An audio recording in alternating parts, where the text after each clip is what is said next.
All right, let's go. Let's go. Your brother, basement hard luck. Basement hard luck. Card shots, thieves, murderers with hard luck. Pimps and card shots, thieves, murderers with hard luck. Your brother, basement hard luck.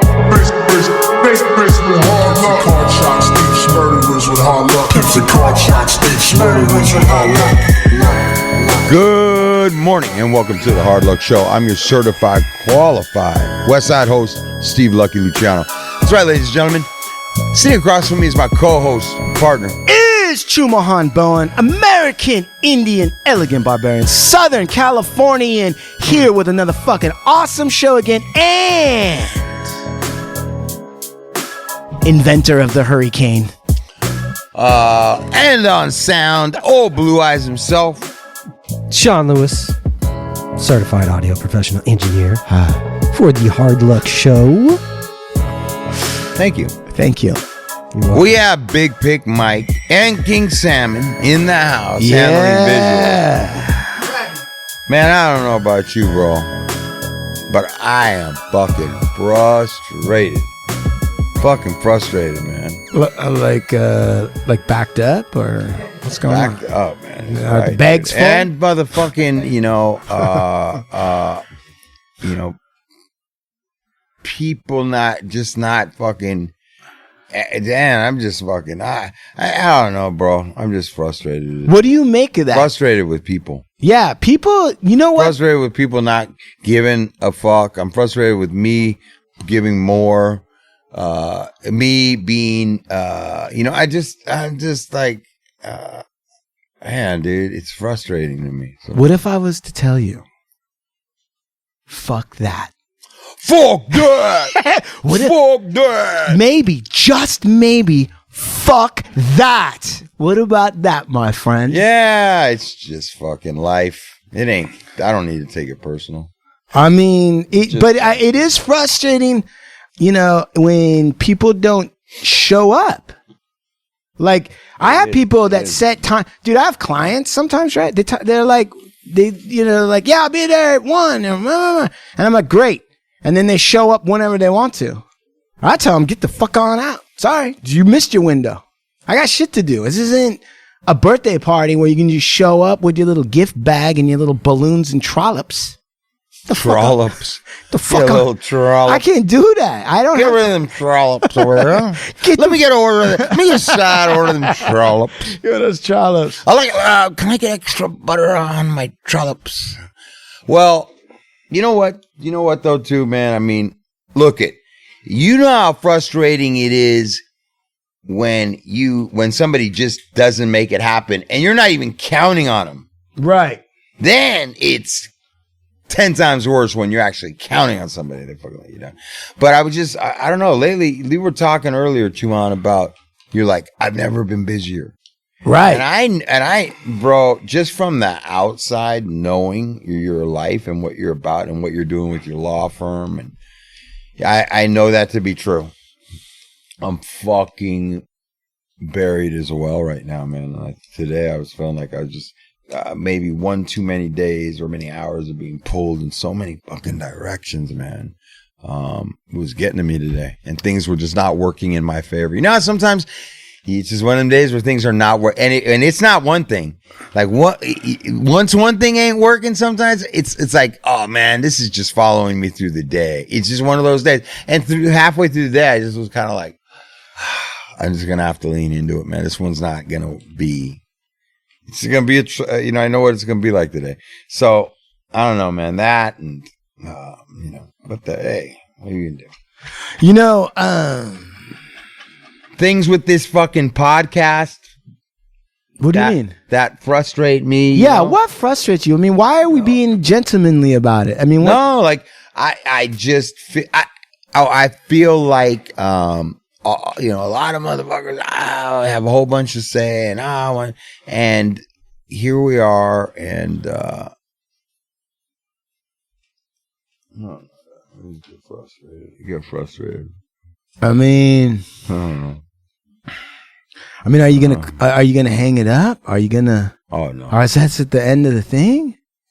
Is the hard luck? Well, I was, It's a hard luck show. Starting to wonder about things. No, no, Oh, man, Blue I Eyes. ain't gonna fucking get. We had to start this shit alone, and we're gonna go this shit as long as we can. And we got fucking a couple good people here with us, but we just think. I think we need to really be.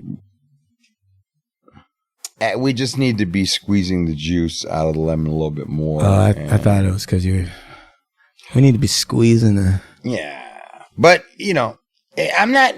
My frustrations are not stemming from fucking the hard luck show.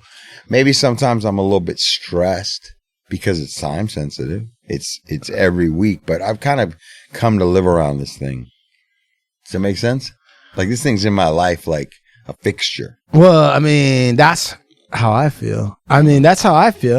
My life, in a sense, is built around. It's never out of my head. It's always on the Friday, right? Right. It's continuously a cue, and then on Fridays, we'll get over here. But yeah, I guess there have been some guests that have flaked and do some last minute flaking shit, and sometimes it's frustrating, man. They don't do that shit to Jimmy Kimmel, that fucker. They don't do that to Jimmy Kimmel. They don't do that shit to that other Fukak the fuck face that's on late night. What the hell's that kid's name? Fucking Jimmy Richards or Timmy Bowfinger. What the fuck?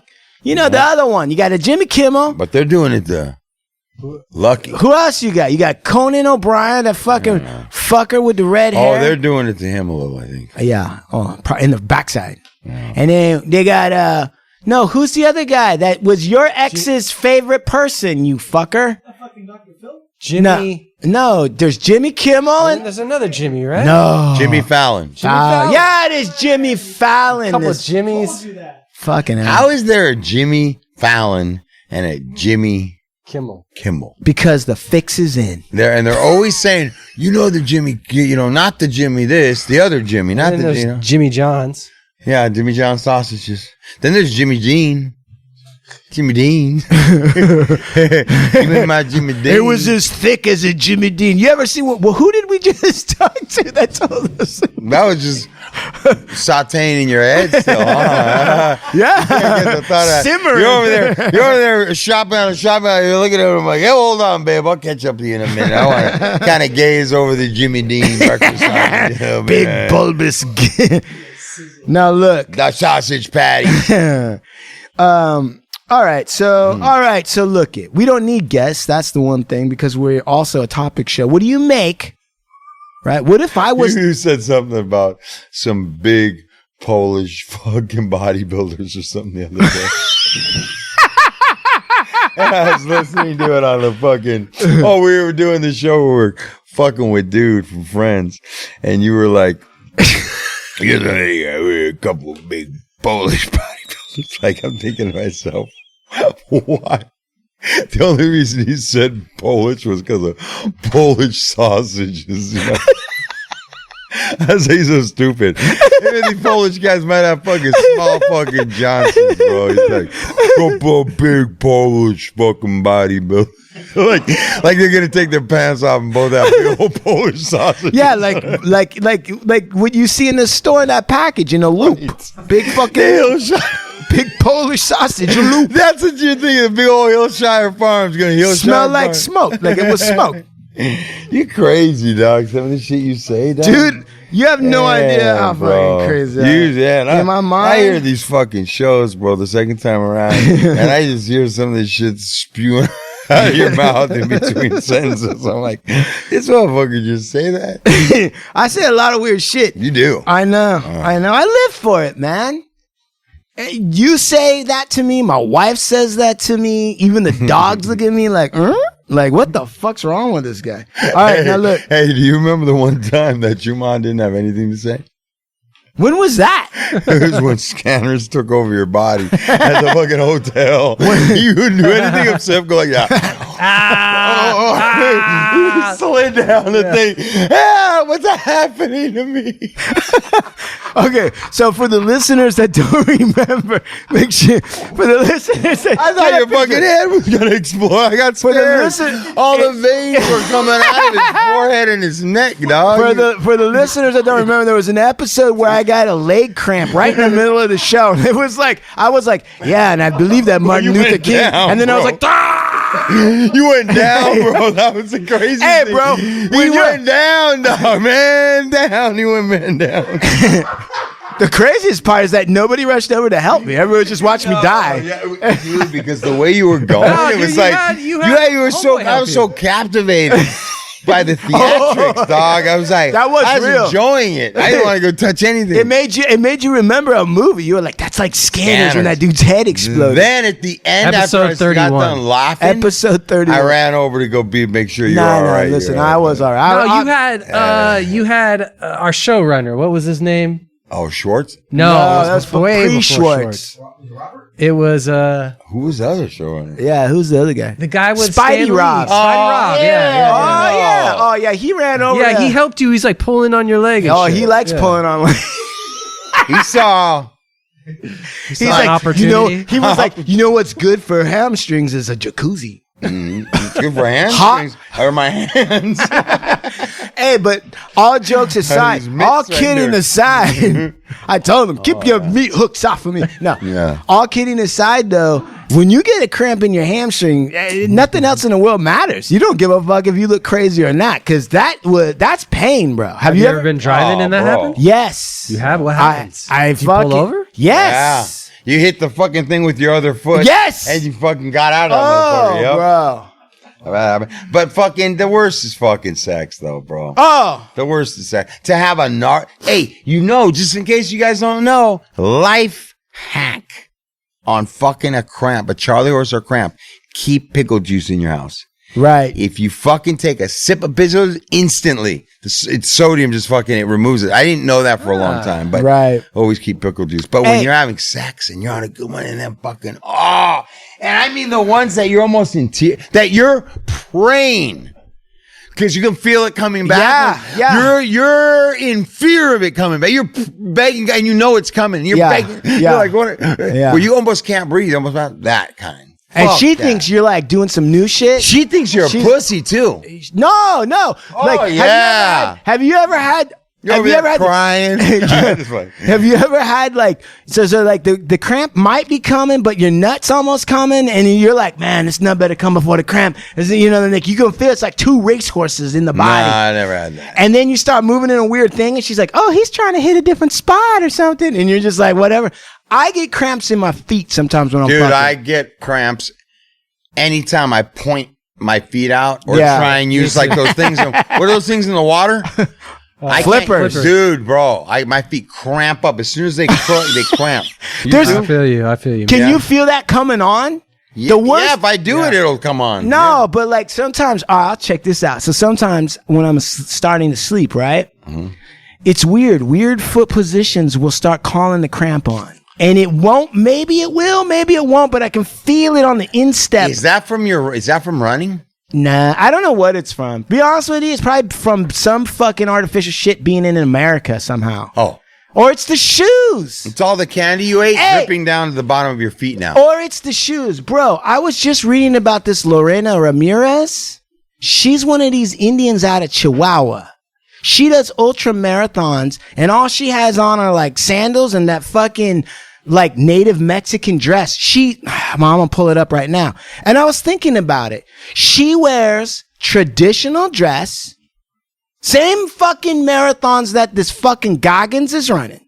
This little Mexican Indian lady, 27, Lorena Ramirez, and it's not Ramirez, it's like Ramirez, out of the hills of Chihuahua, and all that mountain and shit they're running on over there, with, I don't know what these shoes are called, but they're like just traditional shoes. There's no air. There's like moccasins on There's them. no fucking finger fucking gloves for your fucking toes like some tech douche.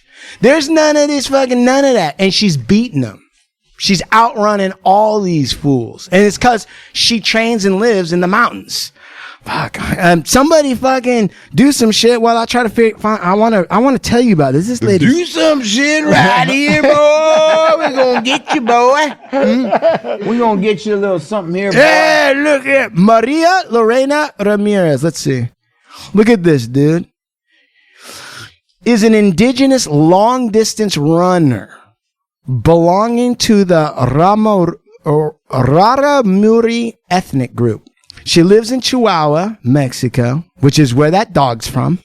She became known internationally after winning the Cerro Rojo Ultra Trail in 2017, a race of 50 kilometers. So whatever that is, that's about 26, 27 miles. I guess that's a marathon. In the time of 7:20, whatever the fuck that means. I don't know. It's metric. I have no idea. And she wears her traditional clothes, including a long skirt. So really think about that. When you watch Americans at that Boston Marathon, right? It's a bunch of pallid, fucking flabby-ish, right? They got all this tight shit. Yeah, and they got like a bunch special of shoes, bullshit. CrossFit, bullshit shoes, whatever the fuck. Bubbles in their souls, Yeah, air in the soul, right? Yeah, right. Helium in the soul. Some of them are drinking beer and taking like a subway station to the finish line. Some got the little wheel on the bottom of the heel. They're cheating. Heelys, Yeah. right. Heelys, right. Heelys. That was King Salmon's favorite shoe. Anyway, she, on the other hand, doesn't do that. And so what are the Raramuri? What kind of Indian is that, right? I don't know. So let's find out. Sounds like a dot Indian, not a feather. No, dude, it's Indian, bro. These dudes are bad motherfucking ass. Inhabitants of Chihuahua, they run in the high Sierras and canyons. Oh, so they're also high in altitude. Yeah, so when she comes down, it's like she's got like It's 3 easy times the oxygen. Exactly. She like moonwalks it. They're believed to be descended of the Mogollon culture. Mike, you ever heard of that? And they've never been conquered. Mike got a fucking lucky bandage on his finger. That's Yeah. how I do him. Tissue paper and fucking tape. To me. That's how I do it. That's how I was taught. He couldn't find the first aid kit. He cut himself. The fruit's already cut. You Somehow. wanted to cut it more? Yeah, I don't know what he's doing. You want to add a little bit of finger to the fucking fruit salad, huh? So check this out. These Indians, I'm going to go get some. these Indians were never conquered by the Spanish conquistadors. Really? They were never conquered by the conquistadors. And I can see why. They can run like 50 miles uphill and not stop. They're called Raramuri, which means runners on foot. The name of their tribe is Runners on Foot.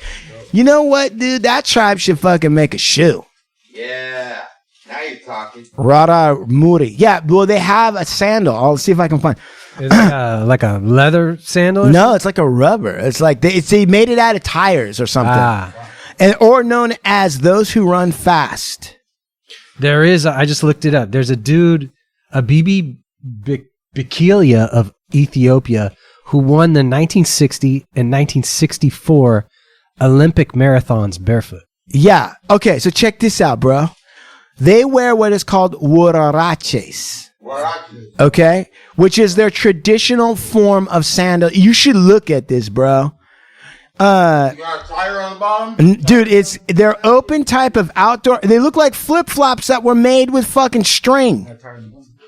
The common understanding is that these sandals were a variant of the traditional Mexican huaraches, the difference being the design and construction. But yeah, it's basically a flip-flop, but it's made out of string. And they've done a ton of scientific studies on their traditional form of sandals because they're trying to figure out, well, it's got to be the shoe. Right. But you know what? I bet you it's not the shoe at all. I bet you it's living in the mountains and running and being from a tribe called the Runners. It don't have nothing to do with the shoe. I'm almost now, after I saw that and read it, I'm like, look, style is one thing, performance is another. Someone's ability to run, I don't even think the shoe fucking matters. What do you think about that? Yeah. You agree with that? Yeah. Sean, King Salmon's looking at it, so I can tell when he gets that look in his face. What? So Get on the mic. they're called Go ahead. like the Runners, right? Now, is that translated from their name that they gave themselves, or is that a translation from an outside people giving them that name? Like, That's do they their consider name. that's their own name they gave. That's the name they gave themselves. That's their name. And the That's Spaniards could never conquer those fools. Those fools were like, yeah, you're gonna try to get him. Yeah, Cortez like looked up the mountain and was like, nah, fuck it. That's too much to run. I ain't going up there. Let's just stay back here in the They city. outran him. Let's stay out there. In any event, she's out there beating everybody. Now, I want to play something for Big Lugs because Please. I got something saved here. Uh-oh. It involves Frank Sinatra. A story. Am I in trouble? No, not at all. In fact, you're winning. Okay. Okay? You're on the winning circle, winnings track. This is, obviously, I can't say anything about how I got this video. Because we'll get Sean in trouble. I can't even say that. Maybe it came from one of Sean's archives that he inherited from. I get you. Well, okay. Yeah, I get you. All right. So, Enough said. okay. But when I came across this, I thought, God damn, I wonder. Who wrote the book of love? Such a pleasure to talk to you, gentlemen, because you have so many cultural reference points that really delight and tantalize. Yes. Okay. And I wonder. Why, I wonder. And Why? I wonder. That was during like I want to say like there was a doo-wop period where it was about like carnivals and parks. Down to Palisades Park. Why's it gotta be Palisades Park? Because that's what it said. That's just, there's a song. It's like, why, and I wonder. It's like, I don't know. Oh, we'll get to that. That's an important topic that we need to get to. Okay, this is, I said to myself, I said, I wonder how Big Lux, what does he think about this? Because you know a lot about masculinity and Frank Sinatra and Sicilian and Italian and style. Okay. All right. So I'm going to play you this story. Okay. Did you see a big change? Because I know he was starting to forget the lyrics. And Now, at age 78, we were all wondering, when is he going to lay it down? When is he going to quit? He would have hit and miss nights, but crowds loved him. They couldn't get enough of him. And they were really coming to say goodbye to him. And every city we went to, they were coming to say goodbye, his loyal fans. And one night in the Mark Auditorium, there's like 20,000 people in the arena, and I did my show, and it was a good audience and everything. He went out, he did 3 songs, he was rolling. He got to the 4th song, and he totally blanked on the lyrics. The orchestra was down in the pit, and they kept playing, not knowing that he was lost. And he started whispering into the microphone, I'm sorry, I'm so sorry, I'm sorry, I'm sorry. Now, when I saw that happen, I went, oh, this is it. We were always wondering, when is he going to lay it down? But this is the night. He's whispering that the orchestra started to realize that he wasn't with them, and they started to wind their instruments down one at a time to an eerie silence in this huge arena. And now he's whispering, I'm sorry, I'm so sorry, I'm sorry. By that time, I was stage left, and I thought, okay, this is it. He's going to come off stage, and I'm going to say, let's go home, Mr. S. It's been a great career, but it's time to go home. And he turned around, and there was dead silence, and he had tears in his eyes, and he looked like he was going to come and lay the microphone down, and the guy way up on top of the audience stood up by himself, and he hollered out, that's all right, Frank. It's all right. We love you, Frank. It's all right, because we love you. And he started to applaud. And the guy next to him started applauding, and a couple, and pretty soon... I'm getting chills. Chills. Keep going. Hundreds of people started applauding, thousands, and pretty soon the whole arena was cheering. He got to the edge of the stage, and I thought he was going to go home, and he turned around, and he went back to center stage, and they wouldn't stop cheering. And finally, they calmed down, and he went into the next number, which was Mac the Knife, and he absolutely drilled that song. He hit every nuance and every lyric. He was like he was 19 years old again. Now, when he finished that song, the people wouldn't stop cheering, and he was ready to go into the next number when he quieted him down, and he started to sing, and he stopped, and he pointed up to the guy, and he said, I love you too, pal. And he sang for 2 years after that. Wow. 2 years. That guy doesn't know that fan brought him from the ashes that night. What about when he got older? What do you think of that story? I think it's great, man. I mean, those are things like, I think those are kind of stories that lend themselves to like the fact that there's only one, not many people on the planet you refer to by their first name only, like Frank. Right. You know, stuff like that, bro. Like, he was an anomaly. That guy was something else. Right. I like listening to that story, and I'm like, so he's 78. Mm-hmm. You know, and part of me, like, to me, you know, I did on the pre-interview with Blue Eyes, I kind of laughed a little bit about the part where the guy goes, and then he did Mac the Knife. Mm-hmm. And Blue Eyes got kind of upset. And I understand why. He's got connections and everything to it. Yeah. I heard. I'm not trying to disrespect. It hurt his heart. Hurt his heart a little bit. But he tried to act like he don't care the whole time we were. I know. He was playing cool. He's playing with his computer. You know what I'm saying? That's how he does his entire life. Everywhere he goes, he's got that computer, pretends like he doesn't care what's going on. Right. But it's really cutting him deep. And you know what? He's going to get one of these Michelangelo plastic bandage napkin things on his heart. Osteoplasty. Nasty old plastic. Dude, that's like a Sanford son. That's a genius. Lamont. And Esther, you so ugly, you got nastioplasty. That's good, bro. That's good. Anyway, go ahead. All I was going to say was, I think maybe, you know, for the sake of our friendship and partnership, maybe I'm just going to go out on a whim. Maybe we don't jump on Frank Sinatra, stuff like that, without giving him a heads up. Well, you know, right. That ain't really cool.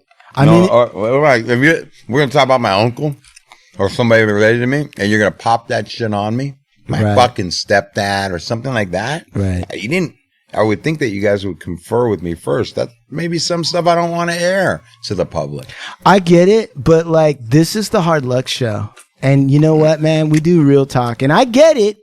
No one's trying to be like disculpa, right? Mm-hmm. Like dispensa. I'm not trying to be disrespectful, and I get the whole protocol. But at the other side of it is, it's like, this is real life. You know, maybe I don't want to shy away from the tough subjects. Well, are we going to allow people's feelings to dictate how this show goes? Well, it's you know, it wasn't really growing up Sinatra for our buddy over here. You know, not like that. So, but when you flaunt that constantly on his face. He didn't reap any benefits from that just yet. I mean, you know, later in life maybe, but no. Okay, I'm going to say something here, and it might not be popular, but that's okay. I do that a lot. All right. I'm going to say this. There's no way that if you're near the sun, you don't feel any warmth. Sorry. It might not be in the form of money. Okay. Might not be in the form of some sort of nice house out in Palm Desert. Right. Or a few. But maybe you've got audio talent. Yeah. Right? Sometimes the apple doesn't fall far from the tree, my friend. The genes. The gene pool. And, I mean, you've seen the size of his feet, so. Yeah, and we know about that. We know something else he got, right? A big swinging the microphone around. Hey, fly me to the moon. Fly me to the moon. I think Saskatoon. You know, dude, man. Sometimes I think about Frank, and you know, I love watching old Rat Pack. Right.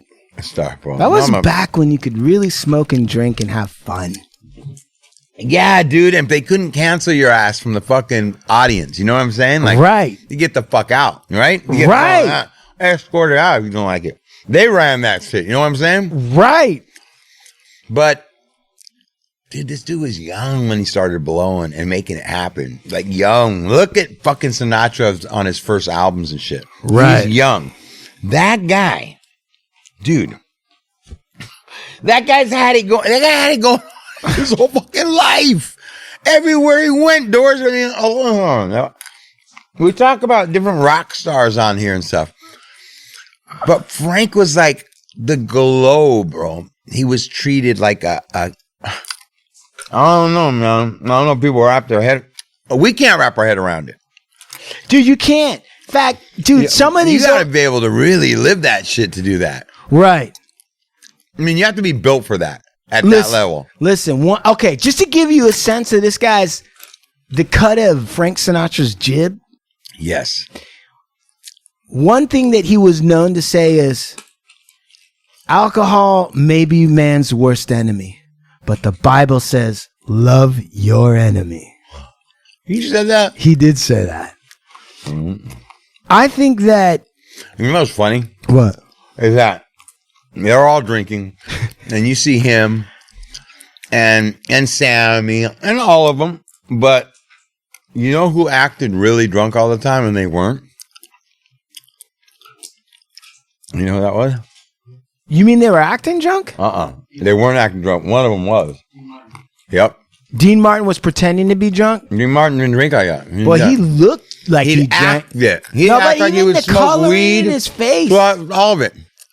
He would act, and he would really play that up. And as he's talked about it, as people around him were more drunk, he would become more crazy. He'd start taking on the role. Did you ever see that Johnny Carson bit where Dean Martin's on there? Hell yeah. And he's ashing in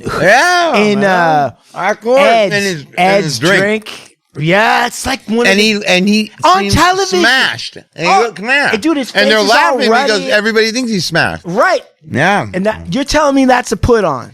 Dude, he didn't drink like that. He was the one guy that didn't. That's the best thing I've ever heard. I know. Sinatra turned to Las Vegas when his career kind of like started coasting in the 50s. He became one of the most famous like Vegas performers. He might have been the guy that started the whole, I have my career now, I live in Vegas and I'm performing and just cashing in type thing, right? You gotta imagine. But when you're on the first end of that, right? You get the stronghold because as you build up, now you're telling the casinos what to do and how this is going to go and how much you're getting. Think about this. This is before super corporate casinos, and he was the biggest draw. And there wasn't as much like exposed shit. So imagine being the king of Las Vegas with a bottle of fucking Jim Beam in your hand and just carousing around and just having your way. Smoke. There was no get 100 feet away from the fucking, right? Just smoking wherever the hell you want. Yeah. Right? Ain't nothing going to happen to you. In 1967, his gambling debt... Year I was born. Really? His gambling debt what? The year that you were born. In the foul year of our Lord of 1967. Yes. His gambling, old Blue Eyes' his gambling debt ran up to $500,000 at the Sands in one night. Fuck. What are you playing and doing that in one night you ran up a debt of $500,000? $1967. $500,000. Kipper Snacks over here is looking to cash in on $250K maybe. And that's still good. $500,000, double that in 67. He was so drunk, he grabbed a golf cart and drove straight through the Sands entry, smashing all the glass into pieces. Great. Yep, and he tried to light up the curtains with a Zippo lighter. He tried to burn the joint down. You see Frank? Zippo? You're like Frank Sinatra's burning our hotel. He's like, get the fuck. There's a fucking rigged gang. They're dragging him away with his hand in the flame. Rigged. It's rigged. God damn. What? I mean, it would almost be worth it to just have like virtual reality just to be able to put that all back together and put you in the body of Frank Sinatra drunk and tearing apart the Sands on a bender.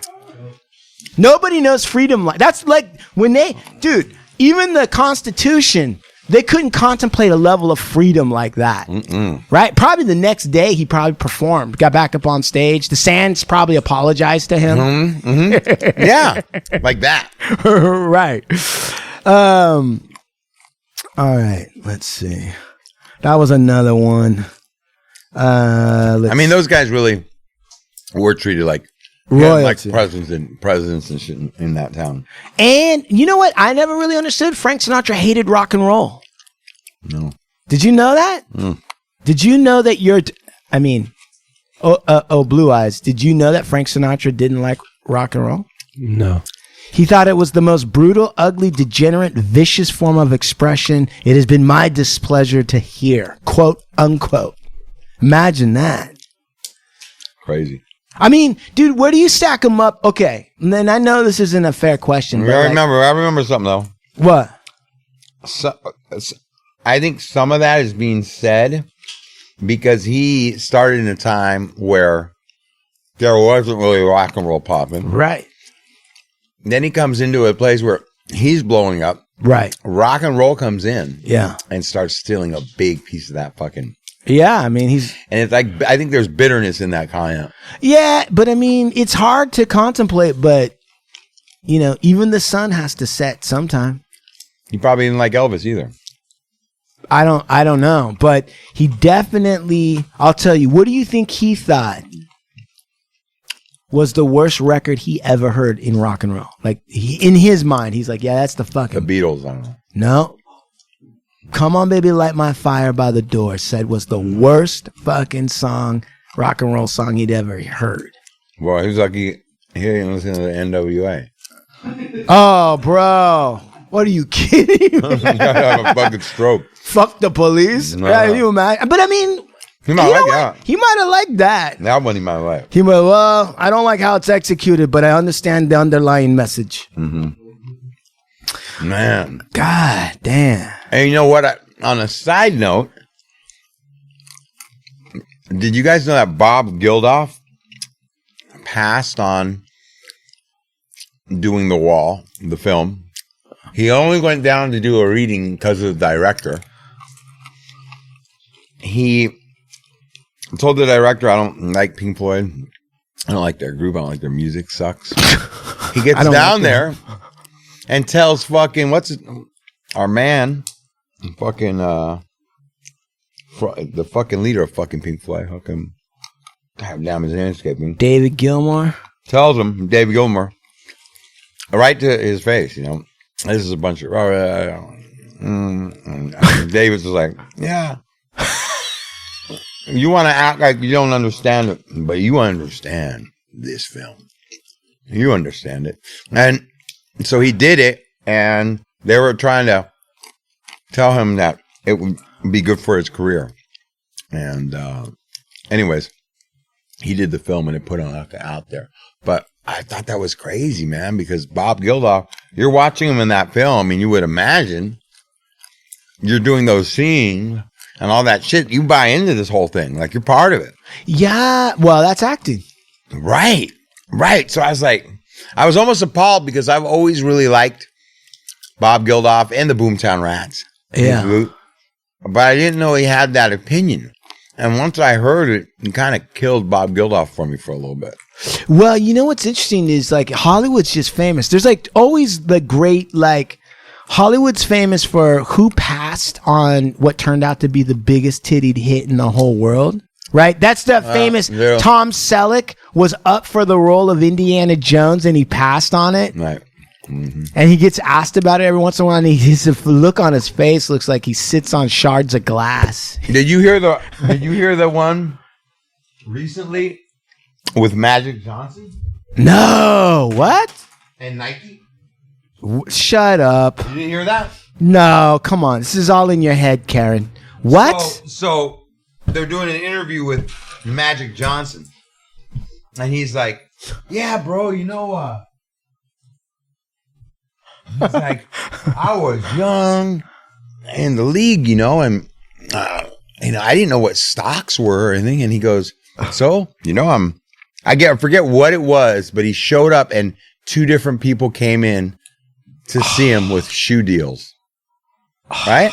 Now, you guys gotta remember, this is like 1970. I forget what year it was. I'm looking at an article right now, so I'll help you a little bit, right? 5 years before they offered it to Mike Jordan, they offered it to Magic Johnson.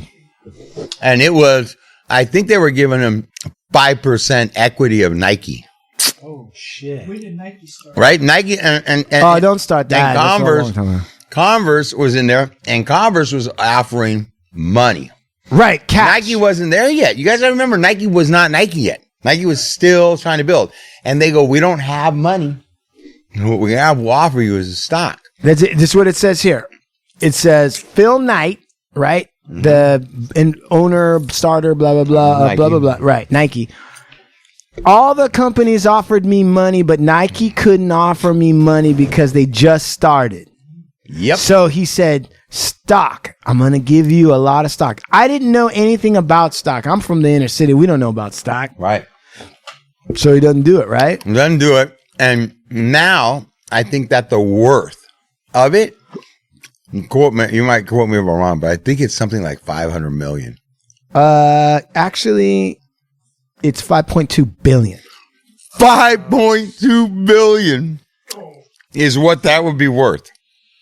And so they're talking to him, and you know, Magic Johnson. One thing about Magic Johnson is he's a special type of a dude, bro, because he just like, you could tell, like, but he smiled and he like laughed and he's like, you know, I didn't know, man, I do with Converse, you know, and he just was really eloquent the way he kind of like exited through that. Yeah, but he's like maybe one of the biggest Magic Johnson is one of the biggest basketball business dudes. Absolutely. And somehow destroyed HIV. I mean, the guy's had AIDS for so long that nobody even fucking cares. He has it, right. Yeah, like it's just like whatever. I don't even know how that happens. HIV positive, yeah. Right, he's HIV positive. Remember when it first came out, it was like, damn, man, dude, everybody was crying like he was gonna die. Right. Because when he announced it, we were out of like the complete ignorance, but there was still some people. It was still in a time where it was still like they didn't have all these cocktails exactly worked out and all that shit. And even that doesn't mean your life's all good. I talk to some people that have these cocktails and it's like it takes a toll on the body. Right. Well, you know, so he outlived Kobe, bro. Think about that. He didn't outlive him. Kobe fucking died tragically. I understand that, but what I'm saying is that Magic Johnson is such a personality that he had his own show at one time. He has survived so many different formations of him, his body, and everything that, yeah, I mean, you're right. If you put him age to age, no, but would anybody with Kobe's savvy and his strength and his intelligence and his ability, would anyone would have believed that Magic Johnson would still be with us and Kobe would not? Yeah, no way, bro. Of course not. That's, no. I don't know.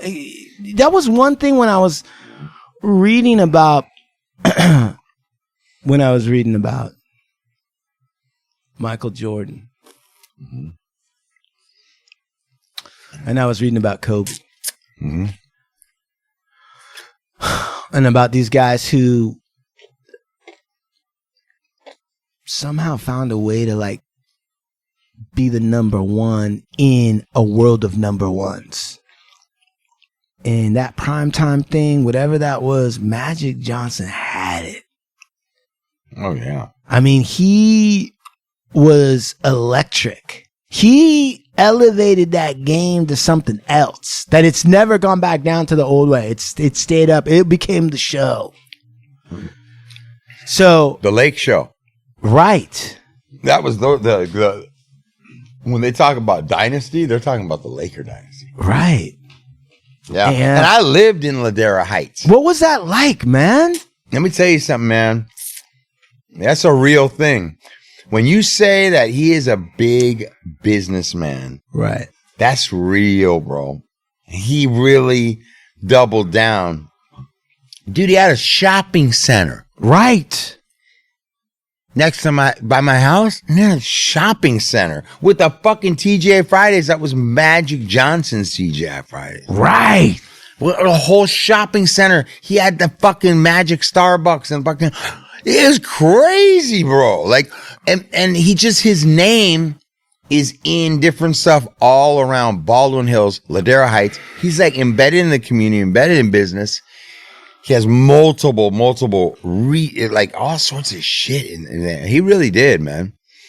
How did he get the name Magic? Because honestly, when you think like, okay, Kobe, and then you go like, what was he called? The Black Mamba? Mm-hmm. That's okay. I mean, how many people know what the Black Mamba? It's not, right? But Magic Johnson? Magic. Magic, bro. They named a fucking fashion thing after that in Vegas. That's such a good fucking name. Who named him that? I don't know. But he, goddamn, you think about Magic, you think about Larry Bird. These guys. I love those Larry Bird stories because they tell stories about Larry Bird where he was just a fucking dirty, fucking in-your-face dick. He seemed like a nice guy because he looked like a dude that might sell like insurance for like, factories or something. And then or an FBI agent. Man, he had that brillowy like blonde hair, dude. And that fucking brillowy mustache. That was back. Look like it was taped on. That was back when they were wearing Daisy Dukes in the NBA, bro. He had a mustache like Brian Stevens. Yeah. Like pasted on a little bush. Right, like a cop stash, like a white boy cop stash. Like it make it look like he's on Vice Squad or something. Yes. San Andreas. But dude, Johnson, look at this. Johnson was first called Magic when he was a star at Everett High School. And he was only 15-year-old. He got 36 points, 16 rebounds, and 16 assists. And the nickname was given to him by a sports writer. And it just stuck after that. So 15 years old, blew the motherfucking doors off Everett High School. Sports writer just goes, Magic Johnson. And he took that name all the way to Ladera Heights, own shopping mall. He had his own fucking movie theater, bro. Yeah. Yep. Magic Johnson Theaters. Yep. You could do... Then the Baldwin Hills Theaters turn into Magic Johnson Theaters, right? That just makes me hate Trump even more. Because Magic's a name he could license like Trump does and just do like twice the business. Magic Tower. What couldn't you call Magic? See, that's the genius of Magic. Is that magic applies to anything and it taps into the human wish of being able to do something amazing without having to do any work. That's what magic is. When you watch that Mickey Mouse when he's with the wizard, the whole reason he's doing magic is because he wants to mop the floor without having to lift a finger. Magic is like, man, I wish I could fly. Man, I wish I didn't have to. Man, I wish. So if they did the magic towers and the magic instead of the other shit, Trump, the magic people win. When you put Trump on the front, then all sorts of scandalous, illegal, Russians, sideways Russian shit starts happening. Yeah. Put magic on it, people start living out their dreams. Right. Dreams coming true. Put Trump on it. It's a fraud. People are dying on accident, negligence lawsuits, bankruptcy. Mesothelioma. Right, guys gonna start grabbing on your fucking wife that comes to drop your lunch off. Right, next thing you look down, you're fucking wearing Kirkland signature khakis. That's exactly right, bro. Look down, you got the guy trying to rip your zipper off of your pants. But fucking weirdo. But magic theaters, magic tower, magic. Fuck, you could do magic coffee. All of that. Magic applies to everything. Man, dude. Man, I hope Magic listens to this. Yeah. Let's tag Magic. Let's tell Magic. Be like, yo, dude, we got some dude, how many guys do you think show up? You ever see Brewster's Millions? Yeah. Remember that? Remember when Remember that one? Remember that? You remember that one? Yeah. I remember that. Yeah. Right.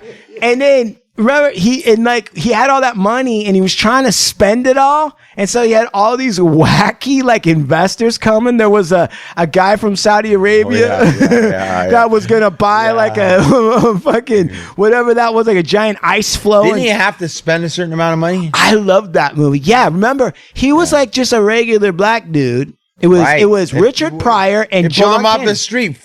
Okay. And it turned out that by some sort of like weird thing, it turned out that he was he inherited his white great grandfather's money.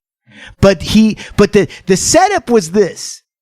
Now, and the guy goes like, I don't want you to blow the money I'm going to give you. So in 30 days, I'm going to make you sick of spending money. In 30 days, I'm going to force you to spend X amount of million. And if you can't do it, you don't get the whole kit and caboodle. You get nothing.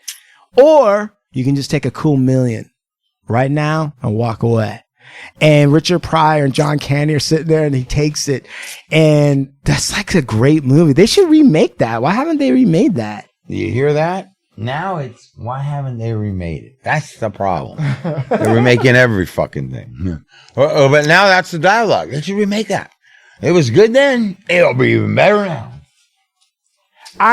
Well, when I say it, I'm actually meaning it's such a good concept that I can't believe they haven't. By the way, you're saying it from a mastered screen. Let me just get something clear here. Right? Let me. Scarface. Yes. That's a remake. Oh, I know that. Yeah. Okay. Right. Pinocchio. No, I'm just kidding. I'm just saying that. The Godfather.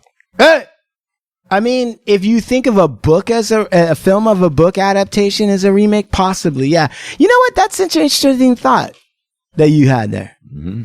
That maybe all of these films are in some way a remake. Yeah, but you do understand that they're remaking so much shit. No, I know they're gutting what's ever left. Right, and I really feel like that is what you do when you run out of fucking creativity. Well, that's true. You run out of ideas. Bullshit. Like there's motherfucking film studios and networks that's all they do is bid and search for all, but it doesn't make it. Even if it doesn't come out of theaters, we're just making that motherfucker for streaming distribution. You know, that's crazy. Dude. They make part twos. They do those for sequels of hit movies. Somehow, somebody would be able to like take it, turn it out, and the next thing you know, you're watching some fucked up cheap version of some fucking movie. Doesn't make sense. You're pissed off. You're like, I bought that shit because I thought it was part of the same, because they pitch it, right? Have you ever had that happen? Actors are all different. Yeah. Hey, but dude, yeah, I have had that happen. Like it'd be like shit is that? Steven Seagal, because they're just like, they know for a price. They're like, well, the audience for the first one was this big. If we keep the budget at this big, and then we just fucking put the thing in there, and then they'll buy it. Right. And then you just have Steven Seagal wave in the window. Right. It'll be enough to make like X. Right. Get in, get out. You don't even see the stars in there. Let's see if I can find this thing. So Brewster's Millions, as you were talking, I was looking it up. It turns out that's a remake. The one that we're talking about is a remake of a black and white Brewster's Million, where a soldier had to spend $1 million to earn $7. Now let's see if we can get it. But Richard Pryor's just way funnier. Let's see if I can. Let me tell you a little story, Brewster.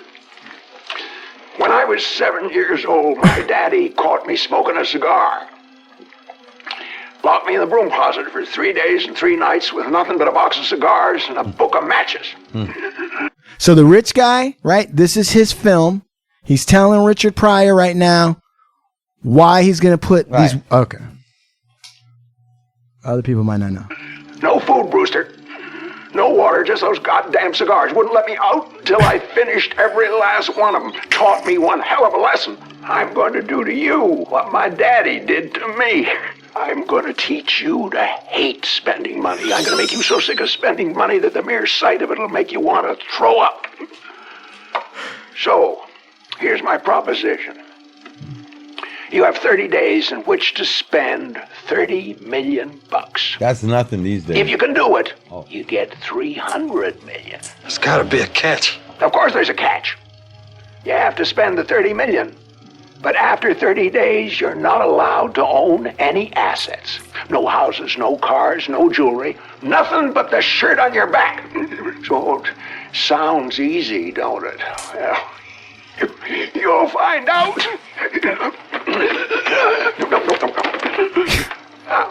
Yeah. So he gets the 30 million, right?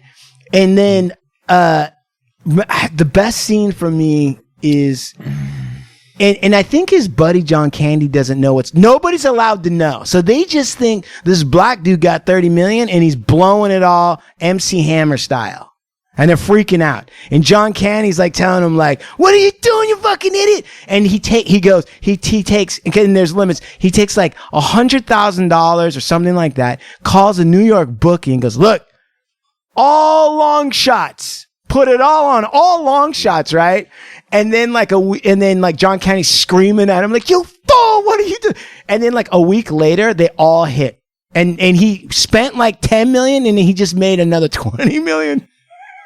I fucking love. I'm gonna watch that again. Wow, Anyway, Jumon's happy right now. I haven't seen you this happy in years. Did you eat some of them fucking motherfucking worms, dude? no, you know what? Talking about Richard Pryor always makes me Oh, happy. I love Richard Pryor. Did you see that documentary on Richard Pryor? No, which one? Bro, there was just, and I fucking don't know what channel. Brother, I watched this documentary. Oh, it was on Paramount Plus. It was on Paramount Plus, and it is one of the best documentaries. It's like an hour and a half documentary on his whole life, bro. They go into JoJo Dancer, Right. and how he was like the real story. What's the real story? Bro, this dude didn't stop partying. He ran through everybody, sets, business deals. He was so good that they had to put up with him so that he could do that movie with Gene Wilder and a couple other movies. Stir Crazy. Dude, I loved Stir Crazy. He couldn't even remember his lines. He was doing coke in the fucking parking lot. Like, and once he started smoking, bro, it was, dude, I mean, it was the over. coke but watch this documentary. Because, man, he got taken advantage of. He helped a lot of people all around him to his own detriment. Right. Right. It's just, listen, if you like, anybody who likes Richard Pryor needs to watch that documentary. It's on Paramount Plus. I don't know the name of it. It's fucking fantastic, bro. It's going to. Niggas and Italians fighting is funny, too. Oh, God. Because Dago dudes is weird in the fight. Never fight in the Dago neighborhood because their mothers come out and talk over you.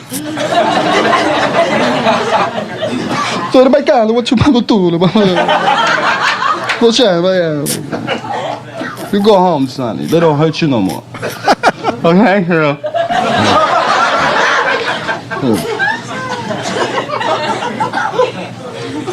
Hey, want your man?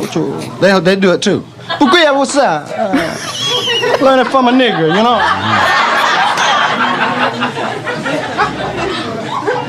They got some niggas in the mafia now. I remember in New York when they tried to kill Columbo. That nigga was crazy. Walked up in the front of all the Italians in the world and shoot the leader. Is that true? Yeah. What happened? Do you recall that? Yeah, fucking show Joe Colombo. That's what fucking what's his name's book's all about. Right. Don Capria. What episode is that? And it was fucking. It was they thought that it was the influx war that was going on with the Gallo brothers, and because the Gallows was close with a bunch of African American cats, so they felt like Gallo got a African American. Yeah. From some group out of Harlem to go and fucking kill him. 434. But he walked straight up at the middle of him walking up to do a huge fucking timer and shot him right in the fucking head. 2 times. He wasn't the bad motherfucker. The motherfucker was bad, the one that talked him into it. Exactly. I wouldn't want to meet that motherfucker nowhere. Not even to get a hello. Somebody told this dude. Yeah. Put down pause. Yeah. They say that whoever it was that convinced him to kill John Colombo, you remember hearing him talk about it. It had to have been law enforcement. Do you remember that conversation? Yeah. That black guy that did that, who else would go in the middle of all the Italians, dude, by himself? Right. And go clap him. Unless he was fucking told, we got you. We're going to escort you. We're going to get you out of there. We got it all worked out. That's that. Whoever sold him that. To it, you get away.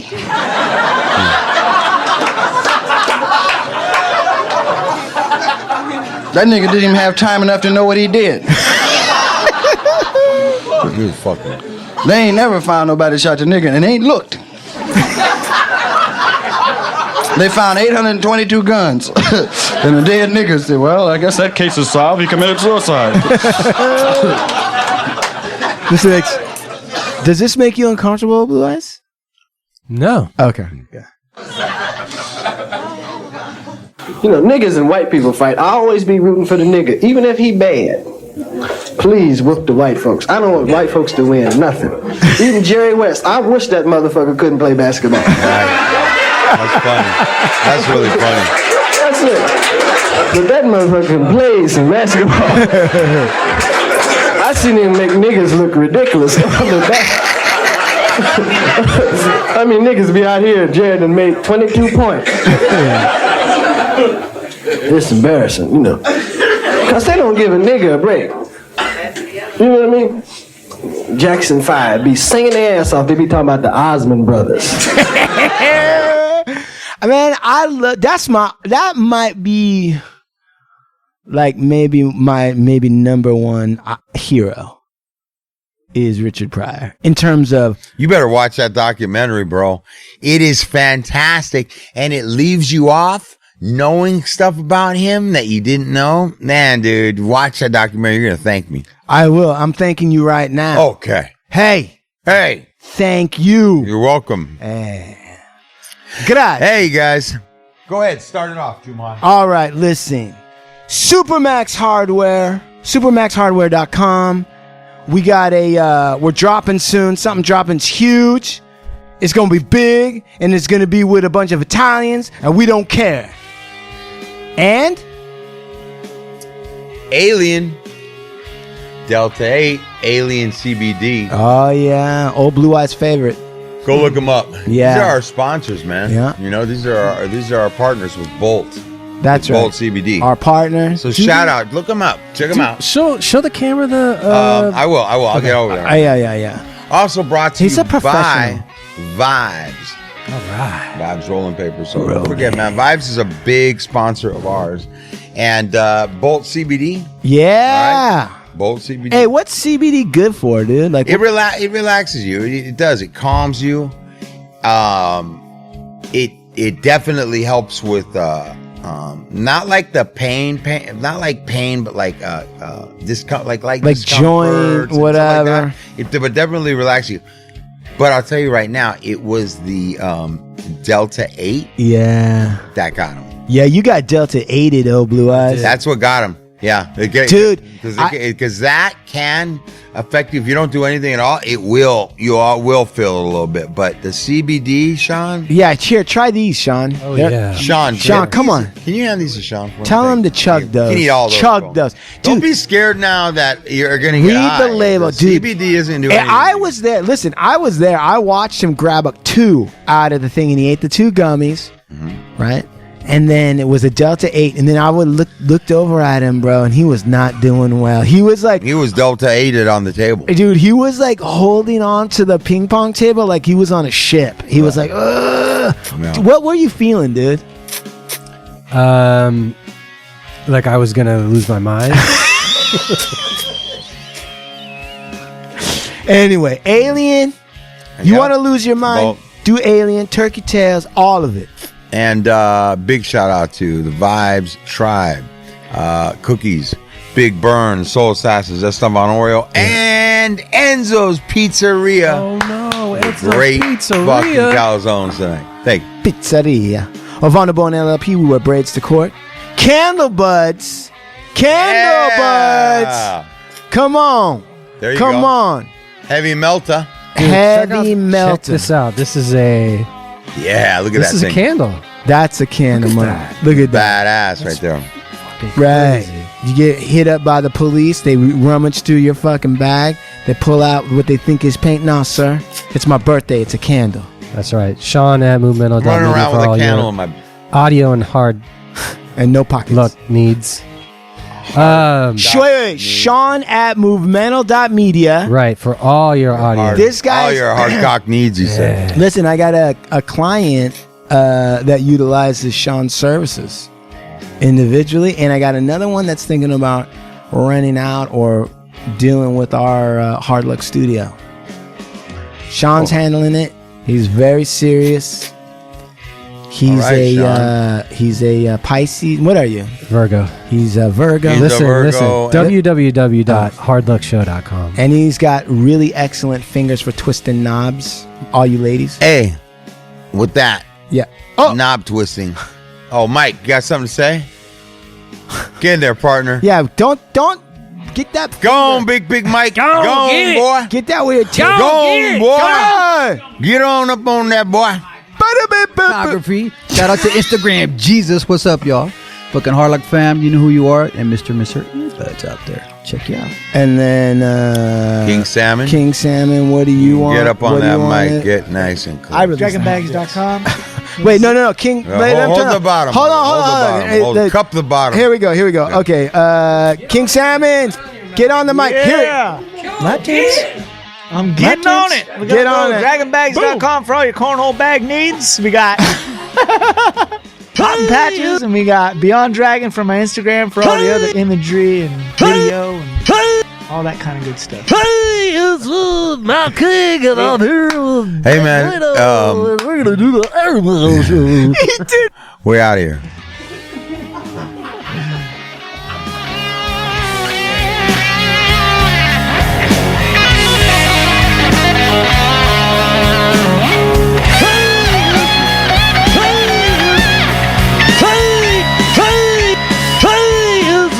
My king, and I'm here with Ed Bueno, and we're gonna do the Airmail show.